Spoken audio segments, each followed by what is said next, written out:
Boat Stealing is a 44-line excerpt from William Wordsworth's most famous work, the Prelude, or Growth of a Poet's Mind, an autobiographical poem. This epic poem was published in 3 versions altogether, first appearing in a much shorter form in 1799, and then again in 1805. The final 1850 version appeared after Wordsworth's death and consists of 8,000 lines split across 14 books. If you're studying boat stealing from the OCR Conflict cluster, that excerpt is taken from the 1805 version and differs from its 1850 iteration quite substantially, especially in its first half. Wordsworth was born and raised in the Lake District, which is a mountainous region in northwest England. After time spent living in Dorset and Somerset, and travelling in France and Germany, Wordsworth returned to the Lake District where he settled with his sister, and then later married his childhood sweetheart. He remained there for the rest of his life. The landscape of the Lake District was a major influence on his poetic works. In the earlier version of this part of the poem, Wordsworth mentions the village of Patterdale, which is at the southern tip of Ullswater, so we know that this is the lake from whose banks he steals the boat. Wordsworth was a romantic poet. A central preoccupation of the Romantics was the duality of nature and the contrast between the sublime and beautiful. Things that were beautiful were well-formed, aesthetically pleasing and controllable, evoking pleasure in the beholder, such as flowery meadows and babbling streams. Things that were sublime, on the other hand, were vast, magnificent and uncontrollable, inspiring awe and horror in the beholder, such as towering mountains and thundering waterfalls. The poem describes how the poet steals a boat that is tied up by the side of a lake one summer's evening. He sets his sights on a summit of a ridge on the other side of the lake and begins to row purposefully towards it. The scene is one of serene beauty as he powerfully uses his oars to reach his goal. As his position on the lake changes, though, so does his perspective and sense of scale, and a terrifyingly huge peak, which had been hidden from him up until now, suddenly comes into view. The sublimity of the sight fills him with awe and dread, and he turns the boat around and returns to shore as quickly as he can. The incident of stealing the boat is a formative incident in the poet's life. It leaves a lasting impression on him, which haunts his waking thoughts and fills his dreams. Not only does he realise that nature has 2 sides, that she can be both beautiful and sublime, or simultaneously beguiling and terrifying, but he also realises that we can have but a very vague awareness of the workings of the universe, which we glimpse only briefly at moments such as these, and that we are extremely insignificant in the grand scheme of things.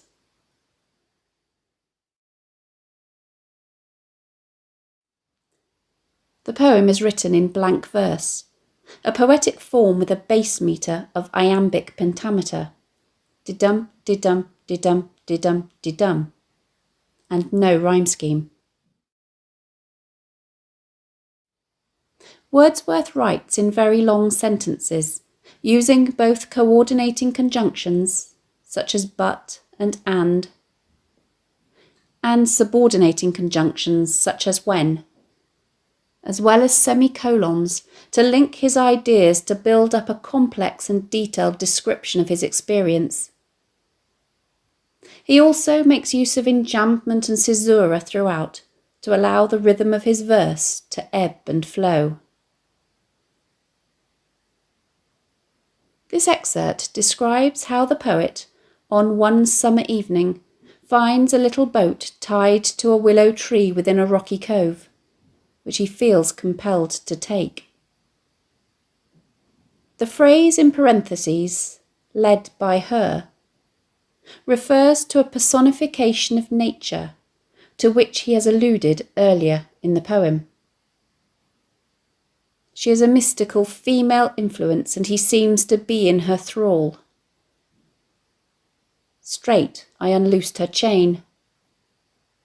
The use of the adverb straight indicates that he doesn't seem to stop and think about his actions or wonder to whom the boat belongs. Look also at the way Wordsworth substitutes a trochee in the first foot for the original I am, so that the rhythm is dum-dee rather than de-dum. This metrical inversion puts the stress on the word straight and serves to enhance the unthinking speed of his actions. Note that he, according to convention, also refers to the boat as a she, which can be a bit confusing. The three active verbs in quick succession, unloosed, stepping in, and pushed, give the poem momentum and enhance the sense that this is the work of but a moment. The poet admits that taking the boat is an act of stealth and troubled pleasure. The word stealth conveys the quiet and illicit nature of his act, and the oxymoron, troubled pleasure, communicates that the delight he is taking in the incident is somewhat tainted by his conscience. He seems to be experiencing a nagging feeling that what he is doing is wrong. This is perhaps also reflected in the world around him, as he admits that his act is not without the voice of mountain echoes. The personification of the mountains alluded to in the word voice suggests that his act is having reverberations throughout the natural world, and perhaps foreshadows the presence of the huge peak, which is to have such a profound effect on his psyche. The description at the beginning of his journey across the lake is beautiful and magical. He describes the way in which the motion of the oars on the water disturbs reflections of the moon on the surface of the lake, as they create small circles glittering idly in the moon until they melted all into one track of sparkling light. The phrase melted all into one track enhances a sense of communion or of being at one with nature. As the night sky with its stars is reflected in the water, indicated by the words glittering and sparkling light, so it seems as though he is rowing across the universe. The caesura in this line, as well as the next sentence beginning with a coordinating conjunction but, signals a change in pace and mood. The poet, with a surge of confidence and energy, like one who rows proud of his skill, sets his sights upon the summit of a craggy ridge, the horizon's utmost boundary, to which he is determined to row. Note that once more Wordsworth employs a metrical inversion, substituting a trochee for an I am at the beginning of the line in order to emphasise the adjective proud. Far above was nothing but the stars and the grey sky. Nothing stands in his way, and the troubled pleasure that he felt and the voice of mountain echoes that he thought he perceived just a few lines ago are banished from his mind. She was an elfin pinnace. Elfin refers to elves or magical and mischievous dainty creatures. Pinnace is another word for a small boat, which was often used for taking messages to and from a larger ship. So in other words, he feels that he is on some kind of ferry boat that is on a mission to a much larger vessel, i.e. the craggy ridge. These allusions perhaps reflect the power and strength he feels on this magical journey. He continues to row energetically and enthusiastically, as lustily I dipped my oars in the silent lake. He moves the boat with both power, I rose upon the stroke, and grace, alluded to in the simile, my boat went heaving through the water like a swan. Wordsworth structures the next part of the poem in a very interesting way in order to build up suspense. He introduces his next clause with the subordinating conjunction when, emphasised through the use of a metrical inversion, to indicate that something unexpected happens, but keeps us in suspense by reminding us that the craggy steep has been, up until this point, the horizon's bound. What appears behind it is a huge peak, black and huge.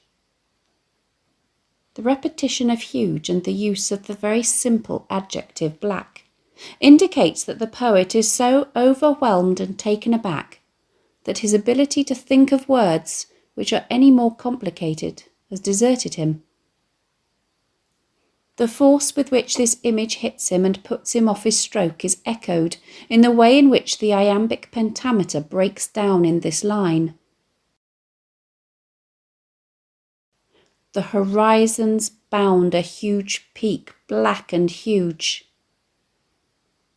It becomes largely trochaic, dumdy rather than didum, with a spondy, dum-dum, in the fourth foot, and an extra stressed syllable on the end, thus making this line hypercatalectic.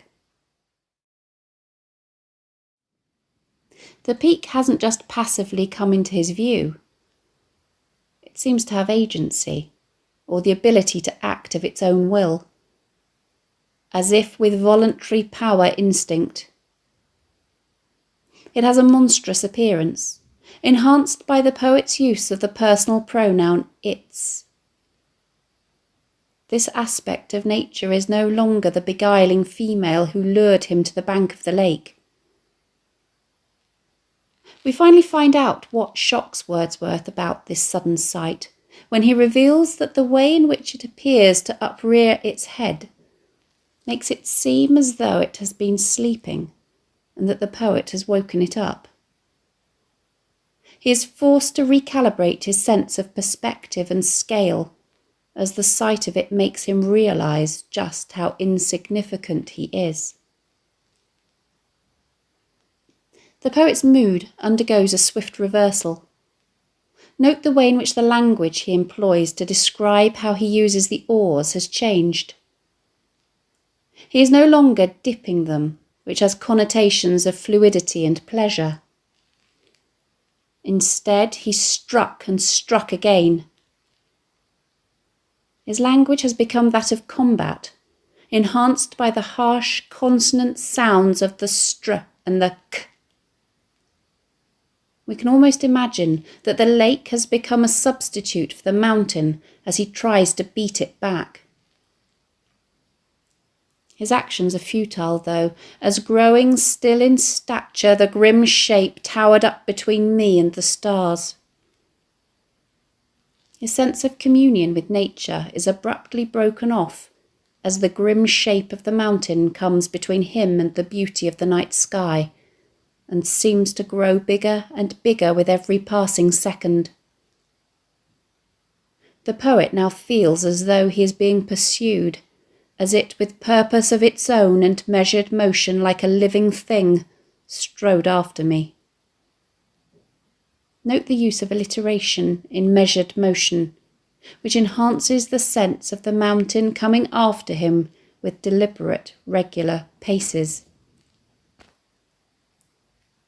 The poet swiftly turns away from the towering mountain and begins to row away. The phrase "with trembling oars" is an example of a transferred epithet, which is where a describing word or phrase, such as an adjective, is transferred from one object onto another. In this case, the adjective trembling is being transferred from the poet onto the oars, thus creating personification. This image evokes the poet's feelings of fear as he steals his way, or beats a hasty retreat, back to the covert or safety of the willow tree, and contrasts with the way in which, only moments earlier, he was lustily dipping them into the lake. He ties the boat or bark back up in her mooring place and walks back home, through the meadows. His mood has changed once more. Note the contrast of the rural and safe beauty of the meadows with the terrifying sublimity of the mountains as he walks back in grave and serious mood. The experience has had a profound effect on his state of mind, as for many days my brain worked with a dim and undetermined sense of unknown modes of being.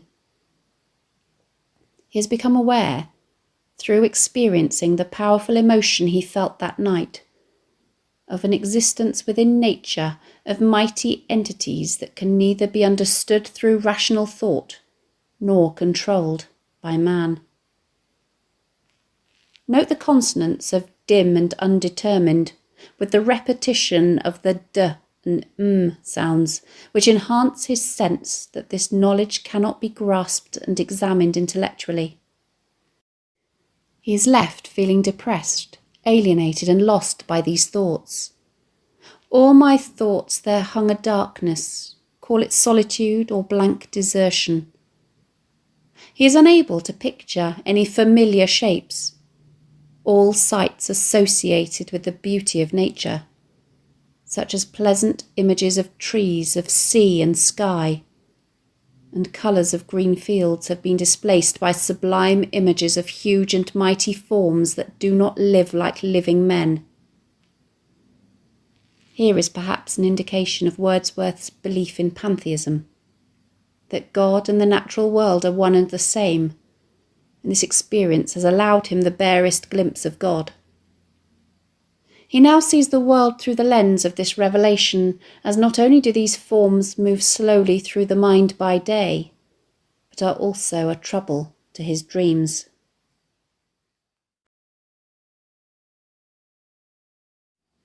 Thanks for watching. If you have any questions, please let me know in the comments section below, and I'll do my best to answer them. Don't forget to subscribe to my channel for more videos on English language topics and exam techniques and English literature texts.